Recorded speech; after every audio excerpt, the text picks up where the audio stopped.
Al-istighna, hakikatul istighna itu adalah al-istighna anis syai' labihi. Jadi pemenuhan kebutuhan yang sebenarnya adalah kita berusaha menghindari sebanyak mungkin kebutuhan yang sekunder, yang enggak penting. Bukan memenuhi semua yang kita inginkan. Jadi misalnya begini ya, kalau kita lapar, itu keinginan kita itu makan enak apa asal makan? Tentu jawabannya asal makan yang sehat.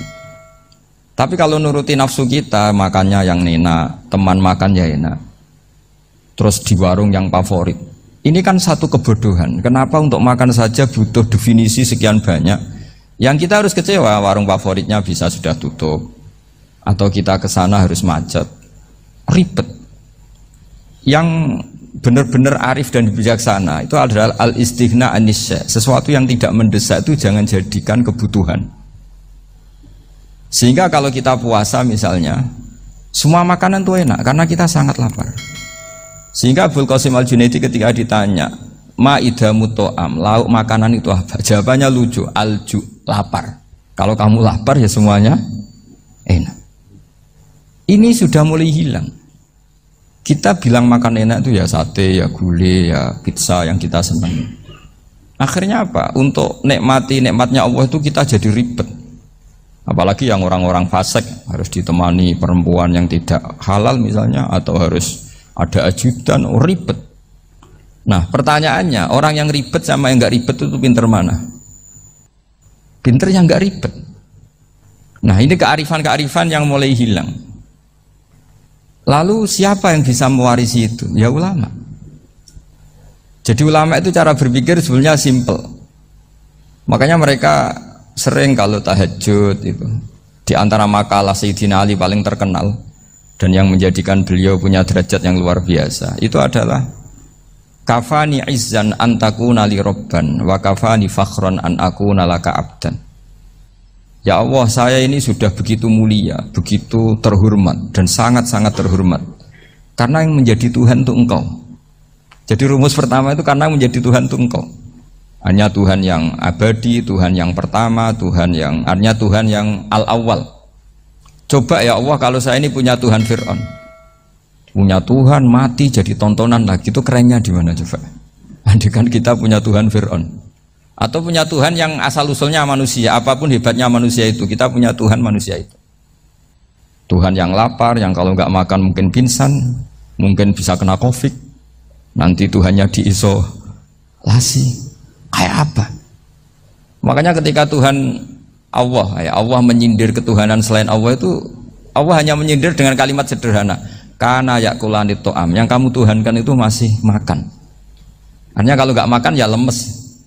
Jadi lama-lama ada orang gini, alhamdulillah tadi Tuhan mampir ke saya, kelihatannya lapar, setelah tak kasih makan sehat lagi. Susah nggak punya Tuhan yang seperti itu. Beda dengan Tuhan kita. Tuhan yang nggak butuh makan, nggak butuh minum, al-qayyum, zat yang berdiri sendiri tanpa butuh yang lain, al-awwal. Sebelum ada langit bumi sudah ada Tuhan kita yaitu Allah. Bandingkan dengan Tuhan-Tuhan yang dipertuhan yang lain, yang adanya setelah bumi, misalnya Fir'aun dan sebagainya. Sehingga Sayyidina Ali pertama jadi kebanggaan apa? Kafani izzan antakuna li robban. Saya ini keren betul karena punya Tuhan yaitu Engkau. Tuhan yang lahul asma'ul husna, Tuhan yang semuanya punya kebaikan, punya keabadian, punya keagungan. Terus wa kafani fakhron an akuna laka abdan, dan saya bangga sekali karena saya menjadi hambamu. Kalau saya jadi hambanya Pak Rektor ribet kan, sudah tak hormati ternyata nanti tidak rektor, ya kan ribet kan. Terus pokoknya ribet, jadi budaknya manusia itu ribet. Makanya ada seorang wali datang ke temannya yang jadi presiden atau jadi raja. Datang ke situ karena tidak punya uang, mau minta uang karena temannya raja. Setelah sampai sana ternyata temannya ini karena orang soleh pas berdoa, ya Allah saya minta ini, minta ini, minta ini. Terus si wali tadi pulang. Tanya, kenapa kamu pulang? Ternyata dia sama, masih minta-minta kayak saya. Jadi sederhana dia. Sama-sama minta kamu, minta zat yang kamu mintain katanya. Jadi dulu itu orang itu sebegitu dekat dengan Allah. Sehingga si raja ini terus ketemu wali tadi tanya, kenapa kamu menyepelekan saya padahal sekarang saya raja. Terus ditanya sama wali tadi karena temannya, Kalau kamu di padang pasir tidak bisa minum dan harus minum 1 gelas, dengan ongkos kamu harus mengasihkan semua kerajaan kamu demi minuman itu. Pilih mana, minuman apa tetap jadi raja? Ya saya milih bisa minum. Saya tidak raja tetap hidup, tapi kalau nggak minum mati. Bagaimana Anda bangga dengan satu kerajaan sing la yusawi kak samain, yang tidak sama dengan segelas air. Jadi artinya terus mereka melihat jadi raja itu ya biasa, jadi presiden biasa, jadi rektor biasa. Karena mereka biasa berlogika hakikatul izzah itu ya taqarrub ilallah, yang benar-benar terhormat itu ya dekat dengan Allah. Begitu seterusnya mereka bikin paradok-paradok yang aneh, tapi itu menjadi pelajaran.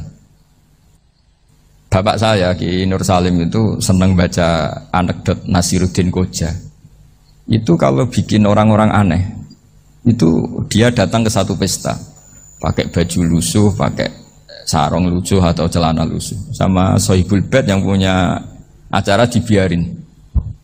Setelah dibiarin dia pulang pakai jas, pakai dasi, pokoknya keren. Dihormatin, pakai alpat, pokoknya dihormatin. Silakan. Pas dia disuruh minum, minumannya itu disokkan saja ke sakunya. Jas, kamu harus minum yang banyak, karena kamu yang dihormati, bukan saya. Terus makanan ya semuanya diletakkan di saku, ada yang apa? Ayo kamu makan yang banyak.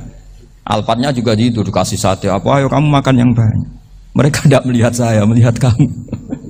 Akhirnya orang satu pesta itu istighfar semua, berarti kita ini salah.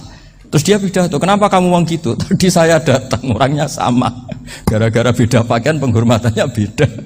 Berarti yang berhak dapat makanan ini jasa ya, bukan saya. Betapa naifnya kita sebagai orang. Ternyata kita masih hormat sesuatu yang seperti itu, yang atribut lah. Jadi orang-orang sufi itu orang yang bisa menertawakan dunia. Akhirnya ya pertama dia dianggap orang gila, masa jas dikasih makan, dikasih minum. Tapi secara fikih dia benar, haram dia makan. Karena pas dia datang dibiarin, setelah pakai jas dikasih makan. Berarti hakikat yang dapat rezeki siapa? Jasnya apa orangnya? Jasnya apa orangnya? Jasnya. Jadi itu orang-orang sufi, kearifan orang-orang dulu itu bisa ngelola hal-hal yang keseharian menjadi luar biasa. Ada seorang wali melihat istrinya makan 1 piring, anaknya makan 1 piring. Ditanya, kalian kenyang? Wah kenyang sekali. Melihat anaknya minum kopi 1 cingkir, senang. Kalian senang-senang sekali.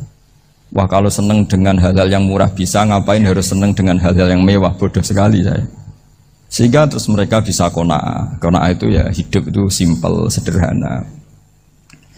Jadi tentu saya tidak akan ngomong yang muluk-muluk, selain itu tidak bidang saya juga apa ya. Kita ini butuh obat di kondisi Covid seperti ini, butuh kesederhanaan, butuh apa ya, istighna tadi. Kita harus istighna billah an ghairillah. Jadi sudah cukup bahwa Allah ini segalanya. Sehingga tadi saya dengarin himnenya Unisula, yang paling saya kagum adalah dimulai dengan kalimat-kalimat thayyibah. Di antara tugas suci Nabi Ibrahim dan semua nabi adalah wa ja'alaha kalimatam baqiyatan fi aqibi. Nabi Ibrahim itu nabi yang diberi gelar Allah. Dia adalah nabi yang menjadikan kalimat tauhid itu kalimat yang abadi. Fi aqibi, di anak turunnya, di semua generasinya, baik anak turun karena gen maupun karena pembinaan, karena pendidikan. Ini penting sekali saya utarakan karena apa?